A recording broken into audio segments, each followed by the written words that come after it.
Welcome to the Stone Carvers Guild podcast. Here you will meet a variety of carvers working throughout North America.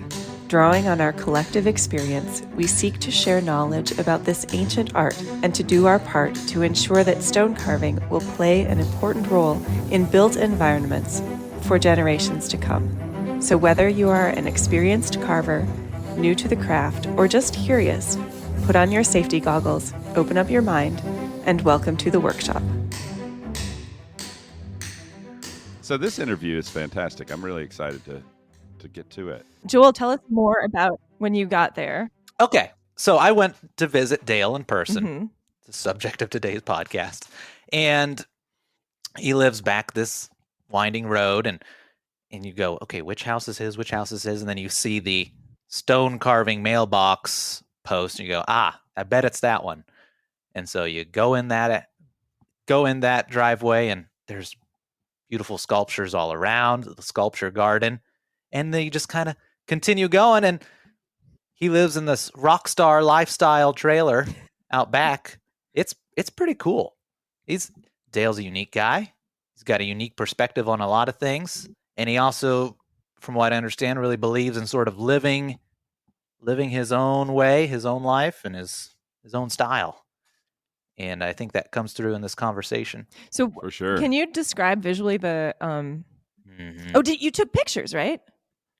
Took pictures. Took pictures. So you can see them in the podcast notes here. Yeah. And then we talk a little bit about it. Dale does a little bit of describing his own. It was really funny that halfway through the podcast, I look around and go, oh, there's a soundproof room in this trailer where he produces his music we weren't using for a podcast recording.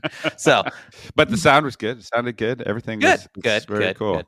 He has the world's largest dog, beautiful Saint Bernard. Oh, seriously? It knocked me over a couple times. Wow. Yeah, he's huge. Big dog. Beautiful, friendly, but yeah. Do you guys have studio pets? Studio pets? Yeah. Is this a thing? I don't. You don't? I got a cat.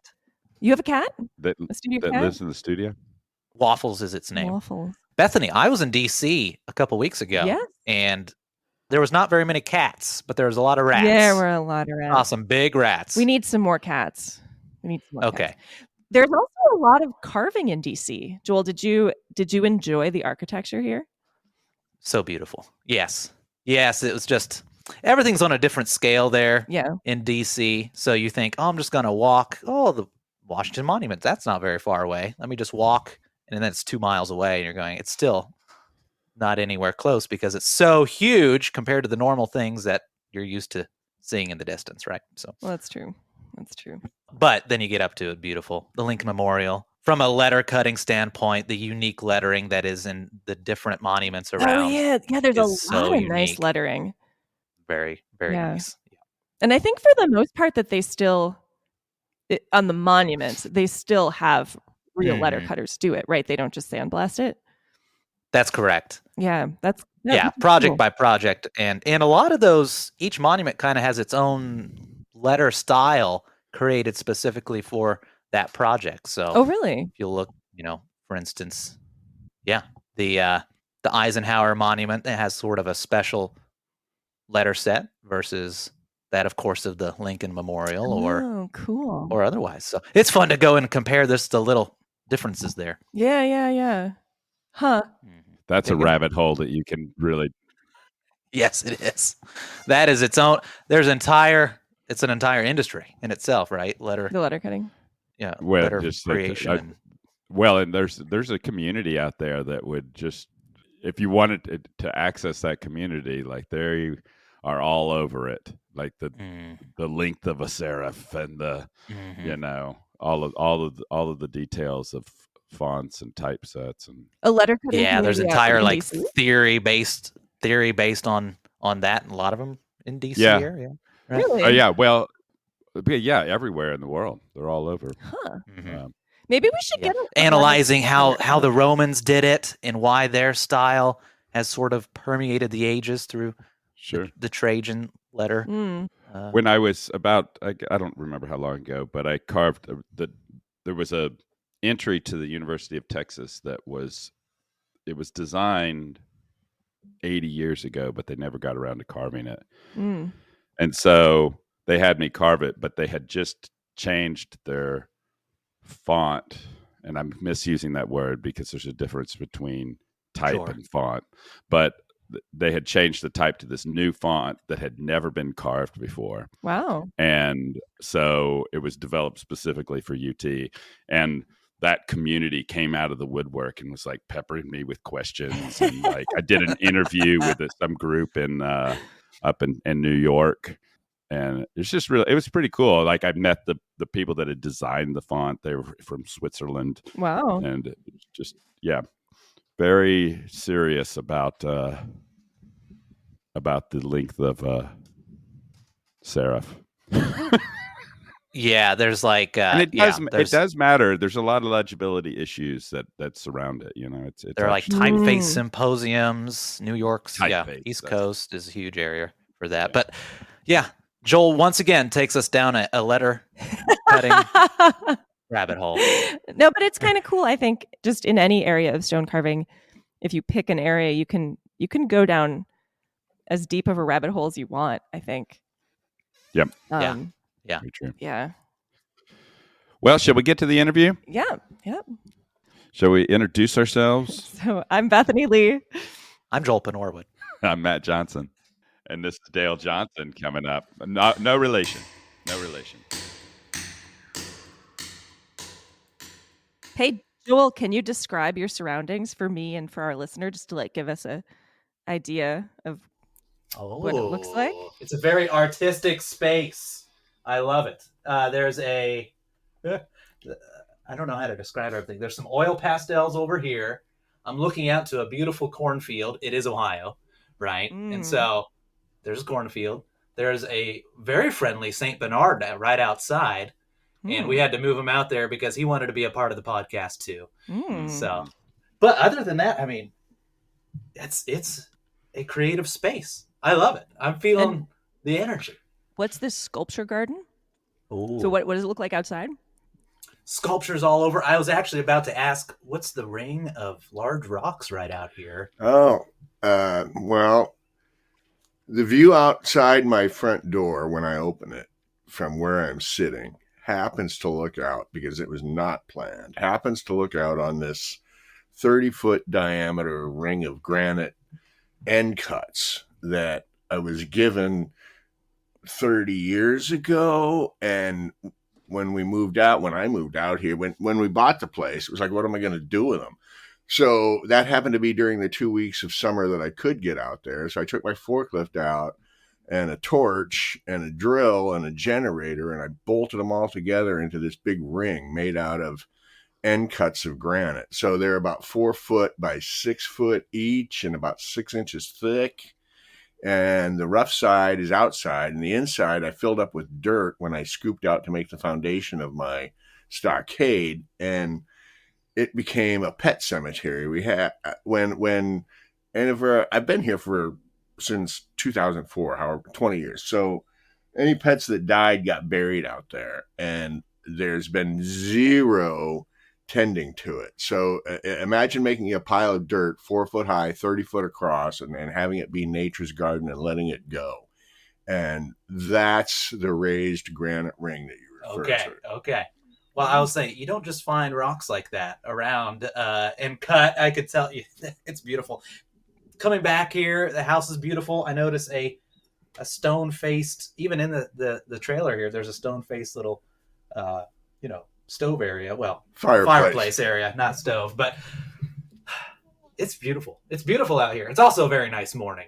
I mean, imagine an eccentric rock star's RV, and you got it. That's exactly right. Well, so does the carving happen around here also? Like, is there my shop is behind me by about 20 feet. It's 35 foot by 50 foot.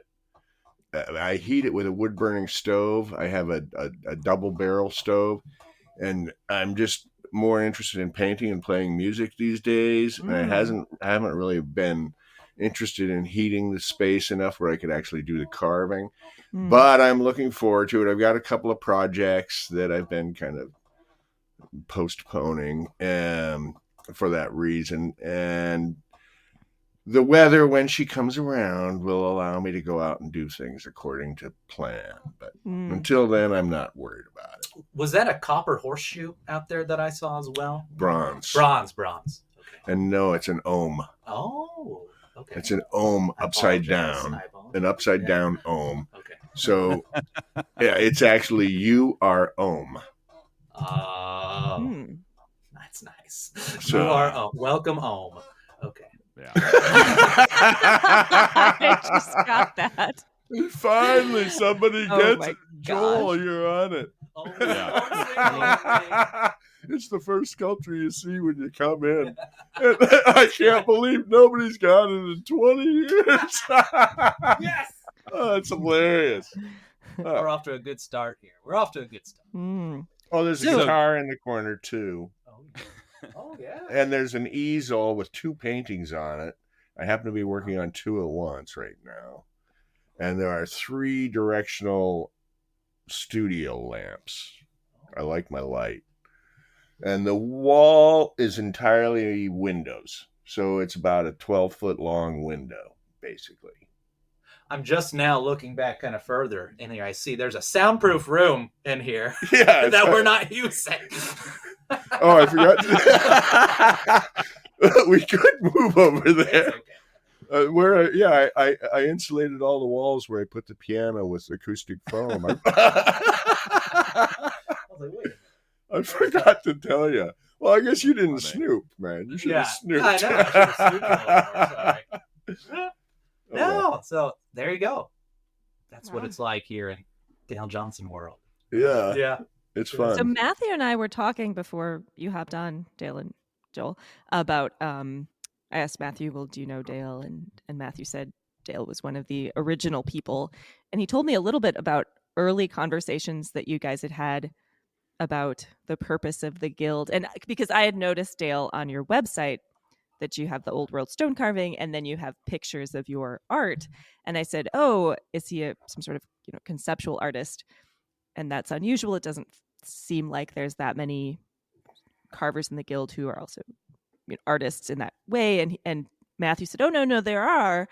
And a lot of the conversations in the early history of the guild were around what is a stone carver and stuff like that. And so I'd be really curious to know, can you tell us a little bit about, well, first of all, when was the first time you met Matthew? And yeah. Do you remember where you were when you met me? Yeah. And tell us a little bit about the early days of the guild and like what kind of an artist you are and how you found it and all of that cool stuff. The first meeting of the guild was at Rainier DeVito's place in Pennsylvania somewhere. And Matthew was there with Bob and Mary and a bunch of others, Nick. And Rainier was a very good host, albeit a tad dry. As in, we went to a place that you couldn't even get a glass of wine with dinner. It was like, wow. But yeah, it was kind of like, that's interesting. But everybody had a great time. And it was like instant, brothers and sisters and family. I mean, it was just instant. And to answer the second part of your question, if I understand correctly, I was a scholarship boy in art school. I traveled around the country playing music, and I was way out there. And I got a gig in New York City working for a glass sculptor for a couple of semesters, which was awesome. And I was at the time interested in painting and music and casting glass. So I went to the master of casting glass in New York and I had a great time studying with him. And I was trying to make my glass sculptures look like stone. And it never occurred to me that you could actually carve stone. And so I got back to California, back to school, and I saw an advertisement for a world famous stone sculptor seeks apprentice, right? So I answered the call, and it's he's from Uganda. He's John Odakamani is his name, and he got pretty famous in Uganda and had an affair with one of Idi Amin's wives. And Idi Amin got wind of it and was like, he tried to assassinate him 5 times. And after 5 times, you're either involved in the government or you're exiled. And John's gallery owner in San Francisco brought him over and let him work in his garage. And so John was looking for an assistant, and I went and I spent about a year carving stone in the African style with John before Idi Amin died, and John was able to go home. And I can tell you a great many stories about that time that this podcast doesn't have time for, but it was quite the thing. And so then when I moved to Ohio for reasons of lust, I decided I would like the experience of carving stone. And I happened to run into an Italian guy who had come here after World War II and had been trained until he left to be a stone carver. And so he gave me a job and started, showed me what an air hammer was and this, that, the other thing. And so I moved here and stayed here. That was 1989. And during the course of that time, I got super challenged by the idea of being good at carving stone. And it wasn't the same thing as being good at art. I mean, they're very different. One's very much a craft, and one is very much not. And the challenge of it, one, turned me on, but two, along the way, I had a couple kids and I had to make a living. And so it occurred to me, and I think this is one of the conversations Matthew and I had early on, that by doing things people wanted to pay for, well, you could make a good enough living to have a studio where you could do your dicking around in whatever other fashion you felt like. But you could do it on your own dime and on your own time. So that's what I did. I learned how to do stuff. I learned how to make furniture and fireplaces and fountains and sculptures, and eventually did stuff for cities and universities and churches and all kinds of things. And it was because I was able to. And along the way, I found lots of roses. I sniffed them all. Cool. So what's the overlap for you then between the art that you do in your own time and the stone carving?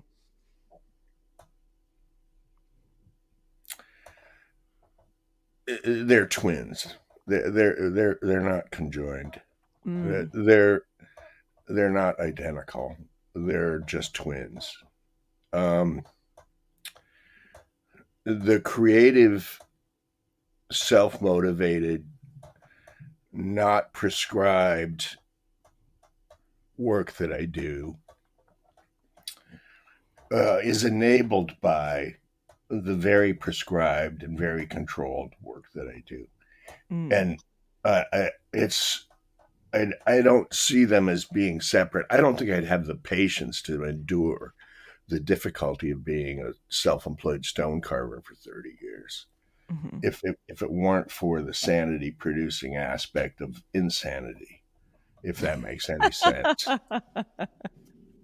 it's a symbiosis. Yeah. Interesting. I want to know about some of the roses sniffed along the way, but maybe those are for the podcast, maybe not. Maybe after post-podcast discussion. Yeah. Okay. Yeah, I've had a lot of fun. I've made 5 records, and I've got work all over the country. Been to Bermuda for 2 weeks doing a job. That was awesome. And funny story about that. The wild animals on Bermuda consist of chickens. That's it. And you're not allowed to touch them, and they just run free, and there's just chickens everywhere. And because it's an island, it's the top of a mountain cut off by the ocean at sea level. So you're always going around. There's almost no straight lines, and there's almost always a cliff on one side of the road. So you really can't see very far ahead of you. And there's only one car allowed per house, not per person. So everybody rides scooters. So you're on these scooters doing like 60 miles an hour in the wrong lane because it's like a British protectorate, you know? And my assistant and I are going to the job site. It's like 7 o'clock in the morning. I mean, it's a beautiful, beautiful sunrisey day. We're hauling tail on these scooters. He's ahead of me, but I can still see him. He's not that far ahead. And he goes around a turn you're always on a turn. So in the course of his forward motion, which isn't straight, let's just say that, he sees a flock of chickens in the road. He doesn't have time to brake or anything. He slams into this flock of chickens at 60 miles an hour. Now, this is a big guy. I mean, he's like 250 pounds, solid muscle, you know. He hits these chickens. I mean, chickens go everywhere, feathers flying, right? And I'm coming behind. The chickens are like flying, you know, all around me. I don't get hit by one, but I'm like going through like a blizzard of chickens. And a couple miles later, we arrive at the job site, right? And he's just like still, just like his face, just like he's freaked out, right? Can't even talk. Oh man, that was a fun 2 weeks. I'm telling you. What was the project? There was a billionaire had a villa, man. I mean, he had a putting green that there was a Jamaican local whose entire job was to walk around the putting green all day long with a long branch like made of fiber, kind of like a long skinny fishing pole. And he just whipped that putting green all day long to keep it the right height. You remember, it's salt air, salt water. That putting green had to be worth millions of dollars. It was crazy. And overlooking the putting green was a patio. And the patio was on a curved wall. And it had double French doors, elaborately carved French doors on 3 separate entryways of this curved wall. And we had to make, the heater just turned on in my RV. We had to make curved top, profiled arches on a curved wall to fit the situation. So we made all the pieces in my shop and did all the calculations and, you know, did the curve for the arch and blah, blah, blah. And then we loaded it all up in a container and shipped it. And, you know, I threw a couple of pictures of my daughters in there because they refused to open the container until our plane arrived, and I had to open the container. So the container's on the ocean for 2 weeks. It's a huge job. And during that 2 weeks, the hurricane hits Bermuda.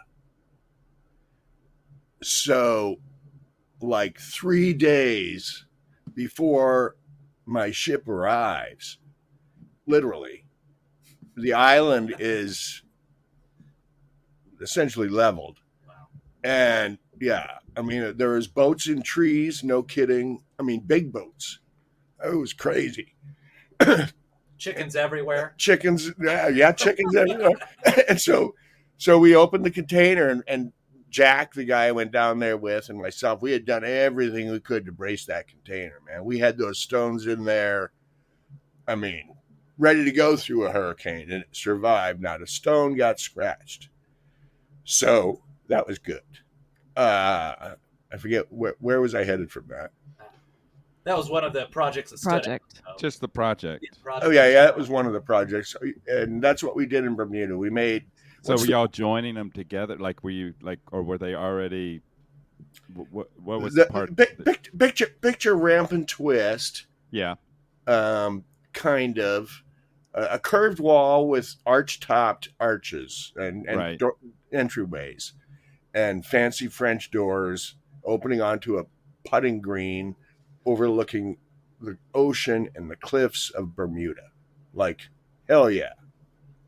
No, it's awesome. Y'all were just bringing the pieces together? Is that why y'all were down there? No, I was installing it. I've Oh, you were installed. doing the installation. I have Okay. installed all my own work. I design my own work. I make my own work, and I install my own work. Why? Tell Without us why exception. you do that. Because I can, and because that's how I make a living. I mean, why would I pay somebody else to do what I'm going to get paid for? I mean, Yeah. I charge. I charge good enough money where I can make a living and do my thing, and carry on. And I share it where I can, but I don't give it away. And I enjoy the installations. The only thing I didn't like, because I'm only doing public work now, really. But the only thing I didn't like, and I still don't like, I've also ridden with the sculptures and the stones wherever they went, except for the Bermuda case. And the transportation aspect sucks.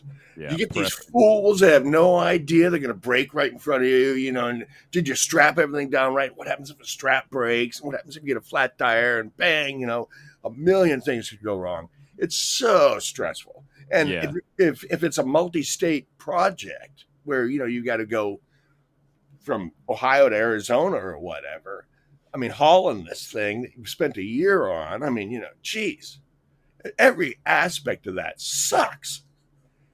So other than that, the installation, once you get there and everything's fine, then the installation, it's a challenge. I mean, I've done some, things that physics would prescribe otherwise. And it's fun, Yeah. Do you have any transportation tips that you've learned over the years specific to stone hauling? Vertical. Okay. Balance. Many straps. Drive slow. Check your tires at every gas stop. There's a story behind every one of these tips. Check your brakes. Look out for chickens. No. I'm still on the chicken thing. That's awesome. Yeah, But what you're saying, like what I heard you say a little bit while ago, is that stone carving, being a self-employed stone carver, is a good way to live an adventurous life and smell a lot of roses. Which, okay, granted, you sounds like you've had a lot of adventures, but it's a lot of work. Like, I don't know. I'm out there at 5 degrees, literally building my fire in a space 35 by 50 foot with 16-foot ceilings. Mm-hmm. And I've walled it off with hanging house wrap so that the space where I'm working is close to the fireplace as I can get without burning myself. And that takes an hour before you can even hold the chisels long enough to think about it, right? So then once you get started, you're going to do that all day because it took you so long and you worked so hard to fire up that fire. You know what I mean? So it is hard work. It's beyond hard work. But I remember Nick Fairplay saying, I had a couple opportunities to host TV shows. And one of them I did an interview with Nick and filmed it and did all that. And Nick said, I had a filmer guy who was like television guy, and he was so full of himself. It was annoying. Anyway, he asked Nick about, something along the same question you just asked. That must be really hard work or something like that. And Nick was as kind of disgusted with the guy as I was. And he sort of looked at the guy with scorn and he said, my friend, if you don't love this, you can't do this. Right on. Yeah. Yeah. So if you don't have the patience or the love for it, you won't have the patience. to deal with all the shit that gets thrown your way. Why would you? Yeah, right. You know, there's Right. there's not so much money in it. My shoulders hurt, my elbows hurt. I've got a splint on my finger, but you know, of course, I'd do it all again. Sure, if you love it, you have no choice. So I guess I want to press a little bit more on like what you said before about or maybe I'm not quite hearing you. You seem to be saying that it was a means to an end, like the self-employed stone carver thing was a means to an end so you could do your art. Not just so I could do my art. They both serve the same end.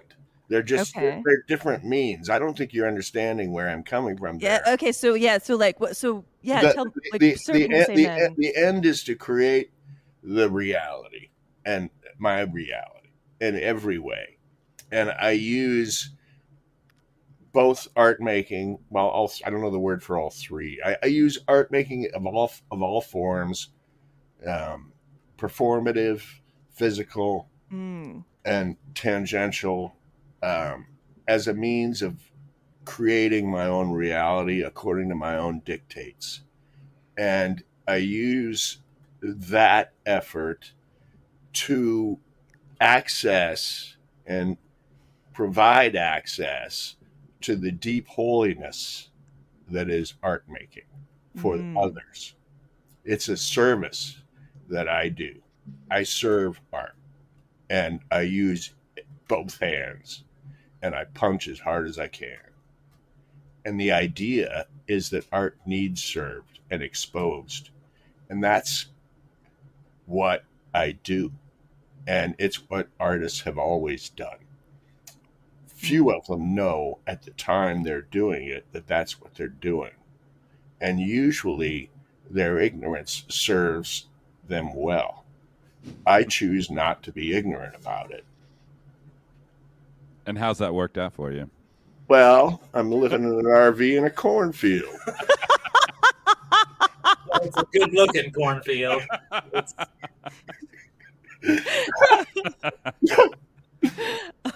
I'll tell you what, though, I want your life. Like, yeah, it sounds like success pretty to beautiful. me. Yeah, sounds pretty awesome.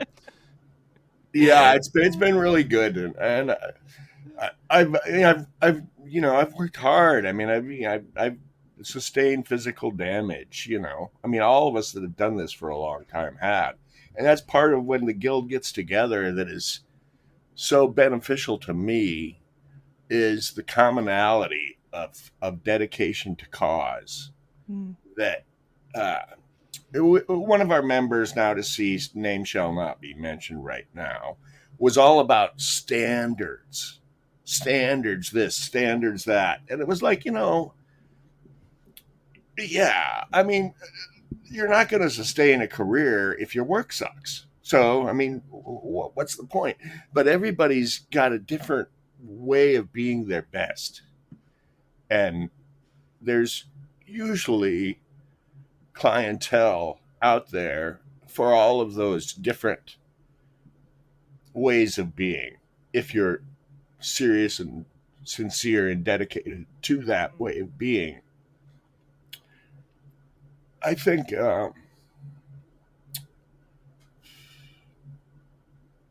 being able to do what is required as a craftsperson, just the capacity of it, has limits.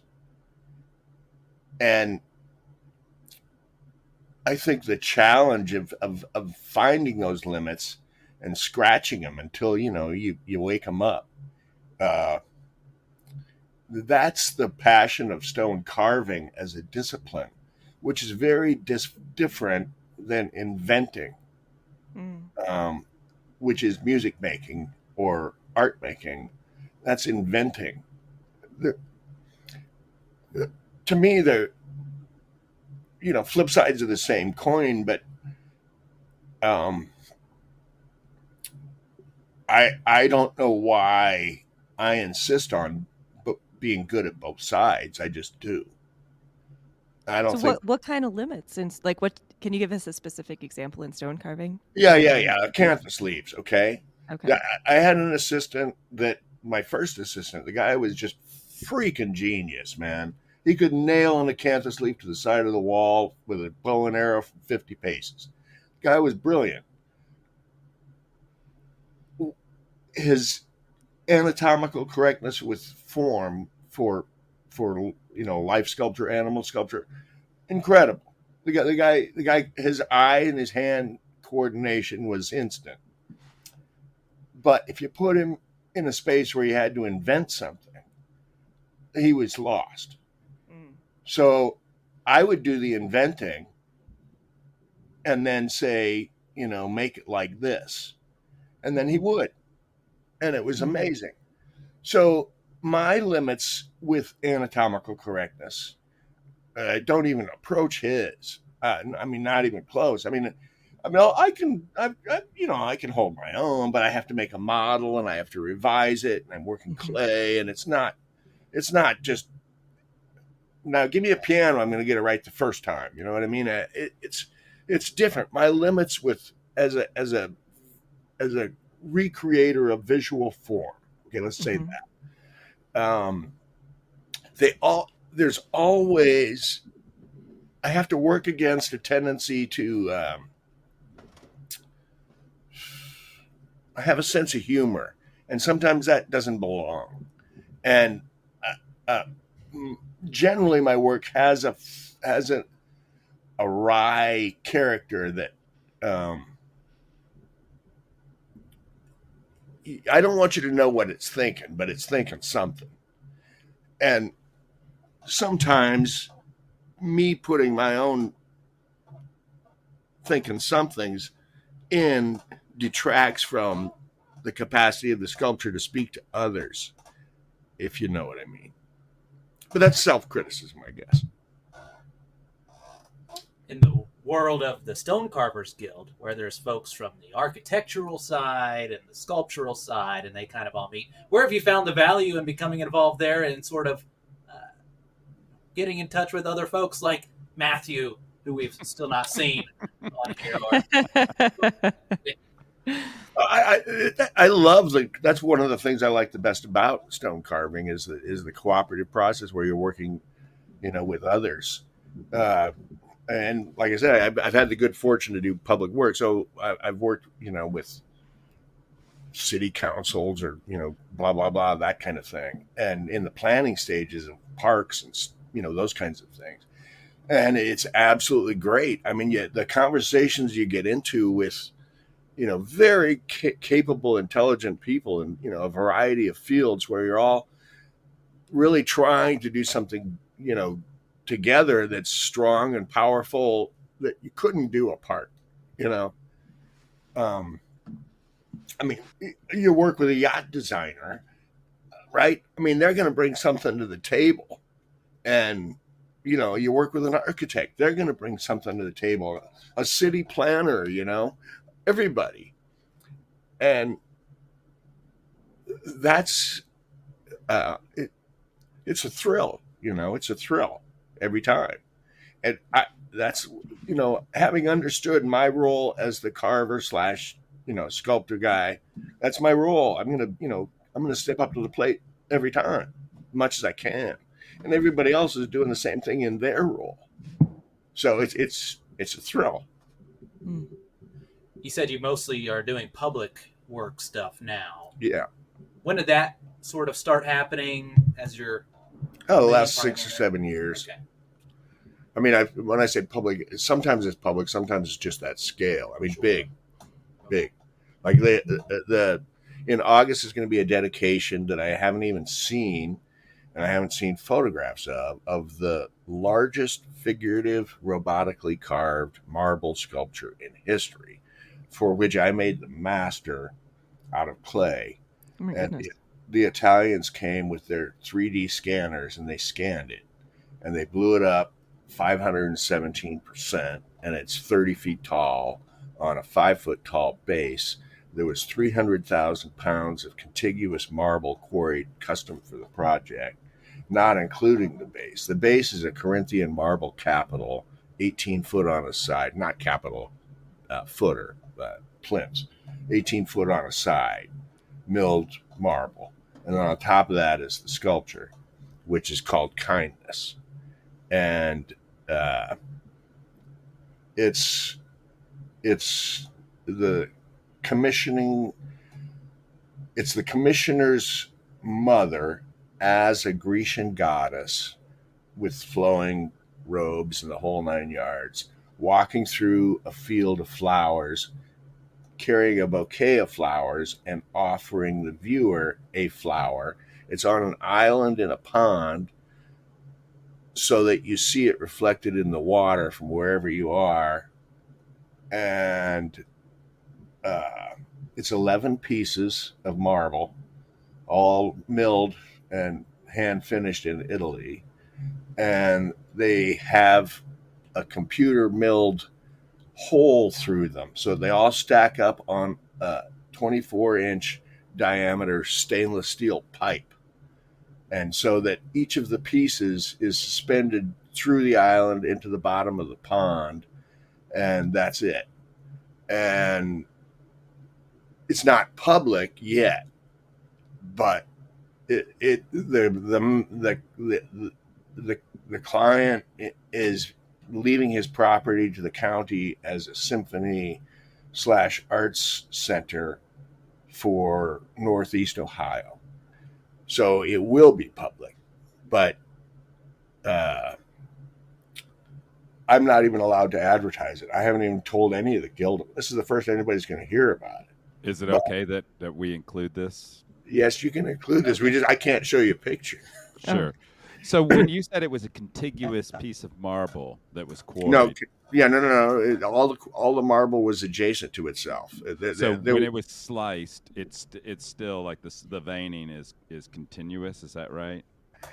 The color. They didn't so much pay attention to the veining, but they walled off a chunk of the mountain that was, like I said, 300,000 pounds, and said, "This is it." And they took all the blocks out. They are all touching each other. So that got it. So that wow. And it's kind of a complicated thing about how I managed to get through the pandemic. I worked for one man for 5 years for a monthly salary. We did 3 large sculptures together, the last of which I hand carved. It was a 22,000 pound block. That was after the master for the marble project we just discussed. I did that one by myself. I did the model full scale, and I pointed the entire thing. And that I'd be happy to share photographs. The only photographs I have were the day of installation. So the landscaping, etc., isn't done, but you can see the complexity of the project. That took 3 years to make, from the beginning of the model to the end of the sculpture. And I finished it just about a year ago. And my shoulders and my elbows were just in such pain from moving that much stone hard every day, using my big 3/4 hammer on Indiana limestone. I mean, it's only the last 1/4 inch on a project like that you get it back off and use, your 1/2 inch. I mean, when you're doing especially pointing, because I don't use a grinder at all if I'm going to point. I mean, it's just, there's too much risk that you're gonna bite the point, So I do it all by hand, which is not exactly true. I'll use a drill so I can create an edge, but I don't use a grinder at all. So I decided, after that I could paint and play music, and so I decided to. And it's taken about a year for my elbows and shoulders to get sensible again. And yeah. So now I've got a couple of projects, but the projects I'm taking now are going to be bronze. I'm just going to do the clay. I don't want to deal with the impact of the hammer. I'm just like, okay. And having taken almost a year off, my calluses are gone. I mean, you know, I'll do bronze, you know, mascot sculptures, things like that. And I only have to do one or two a year, and I'm fine. You know, the sculpture that you were describing, that you were pointing. So you had a full life-size model that you were working from. Is that? Yes, it was 8 feet tall and 4 feet front to back, and 5 feet right to left. I had a stone brought into those dimensions, and the model was made to fit within that stone. And then, which brings up the concept of, you know, people so misunderstood the Michelangelo cliche about, you know, set the sculpture free or you find the sculpture inside. No. You put it there, man. I mean, you plan all this stuff, you know. I mean, it's expensive, and the guy that's paying for it, whether it's the Pope, the King, the President, or you know, your uncle down the street. I mean, they want to know what they're going to get because they know it's going to be spendy and it's going to be a lot of work and it's going to be there for a long time. And just to move it there is going to be an issue. I mean, you know, not everybody has their own forklift to move it around, and once you put it down, that's it, right? So. No, man, you don't just arbitrarily. Did he even say that, or was that like? No, I'm sure somebody misunderstood what he said. He was probably trying to explain the process of pointing, and said, said, you know, exactly what the truth was. And the person who at the time had zero idea of how the heck that was working did the best they could to interpret it. But it's like, you know, the Grimm brothers or something whispering in a dark room. I mean, they don't understand. And stone carvers after that, if you ask me, figured out real quick that they could raise their prices the less people understood it. So rather than try and clarify anything, it became this sort of a secretive mission to make stone carving this mystical thing. Like everybody's so talented, they can see through a rock to know what's going on the other side, right? Right. I mean, I've never understood. I mean, so we're going to have to edit this part out because we don't want to give away our right. I mean, people think that stone carvers are so talented that they can literally know how the front and the back are going to relate, even if they can't see them both at the same time. Yeah. Like, how is that going to work? No, you do it in clay, and then you carve the thing to match the clay. I mean, it's very sensible, but you know, whatever. I mean, sorry, I derailed you. You were talking about pointing. Oh yeah, pointing. When you're pointing, the decisions, the invention. This is the thing. Bethany, this finally I'm getting to how the fusion happened. I got good enough at carving to do all kinds of it. We're in all kinds of styles. I mean, you know, if you could draw it, you can carve it, and I can draw about anything. So I worked in all kinds of different styles. And in the clay stage, in the invention stage, in the storytelling stage, like making the model, that's as close to the fusion of art and craft as you're going to get. And then when that model is finished and that fusion has to be divided into the execution stage, right? Mm-hmm. And that's the stone carving thing. You're just executing. I mean, you're not inventing anything, but you still got those impulses in you, you know, to invent. So that's why you paint and draw and play music. But the psyche mind needs both to live. Yeah, that makes sense.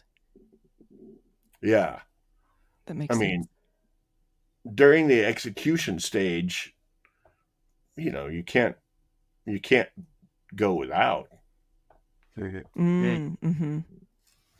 I like that. I like how you're putting that into words there, because you're totally right. The execution stage is definitely less creative, if you will. People say, I don't believe you have the patience. And I'm like, you don't even understand. There is zero patience. I mean, it's exciting every second. You can screw up. You can hurt yourself. I mean, if you're not on your game every second, especially until, once you get to that last quarter inch, it's kind of easy because it's already, you can see it. Anybody can see through a quarter inch. Mm-hmm. But So, given that the music is sort of the third leg of the tripod, do we get a little sample of music? Considering this is an audio format. Oh, you want me to play live? I don't know. Joel, grab me the guitar. I'll play the guitar. Absolutely. I'll make up a song for you right here, right now. Before you do, I just want to say thank you, Dale. Oh, thank you guys. Because I think this is gonna take us out of the interview. And yeah. This is a great way to wrap up. It's been fantastic. Really great conversation. I hope you'll come back.